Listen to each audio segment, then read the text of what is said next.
So I sat through the congressional hearing on UAP, so you didn't have to.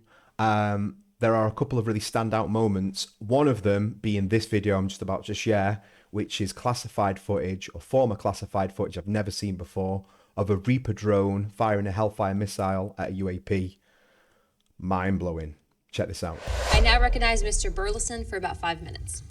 Thank you, everyone. It takes such great courage to come forward, and we acknowledge that, and I hope that you see that we are taking that seriously. And so very thankful for what you're doing today. I'm also very thankful for previous witnesses that have come forward. I see Matthew Brown in the audience. He courageously stepped forward and was as a witness. I encourage everybody to look and seek his testimony. I want to thank the people that came in our first hearing: Ryan Graves, David Grush, David Fravor. And in our second hearing, Admiral Gallaudet, Lou Elizondo, and Mr. Gold. And the many others that have come forward.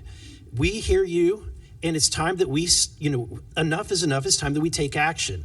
Look, I'm not jumped to the conclusion that I believe that there are, aliens coming from another planet. But I'm open to that. And I think that it's our responsibility, especially when we're seeing that we have a government that is actively blocking information from us. Just last night, I tried to get an amendment onto the National Defense Authorization Act that fit in the germaneness of that bill to have UAP disclosure. And conveniently, it was named non-germane, mostly deemed by staff, not even an elected official. This is the kind of stuff that we repeatedly see. Last year, we were blocked by someone in House administration from being able to receive a full briefing from Arrow. So not an elected official, but someone in staff blocked us. And I've had it. Enough is enough. I want to cue up a video that I've been given. And as before it starts, I'm going to describe. This was taken October 30th of 2024. This video is of an MQ-9 drone tracking an orb, or this object, off the coast of Yemen. You'll see that another MQ-9 launched a Hellfire missile. You cannot see that drone.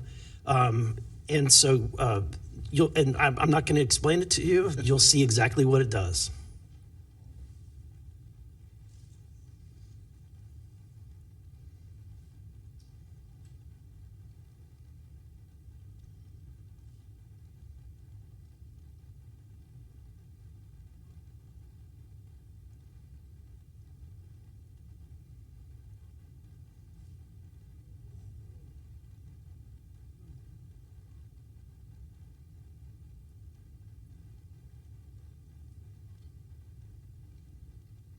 This is when it zoomed out, so you can still see it traveling.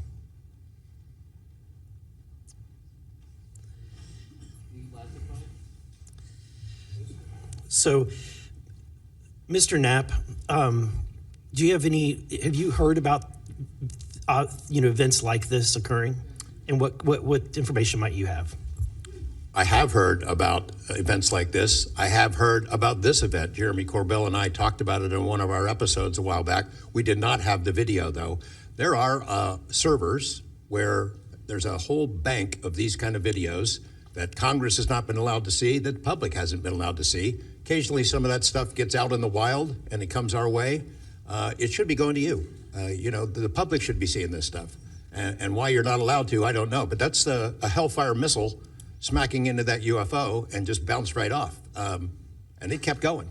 It kept going, and it looks like the debris was taken with it. Yeah, what the hell is that? What again, flies like that? Again, I'm not going to speculate what it is, but the question is, why are we being blocked from this information consistently? I want to ask this just question. How in the world, this is the document, I want to enter this in for the record if it hasn't already been entered, Madam Chair. The document that you provided on thread 3, this is a huge file. How in the world did you smuggle this out of Russia? Carefully. In your socks? And I don't think I want to be really specific about it because I might have to go back there and get some more sometime. Although, okay.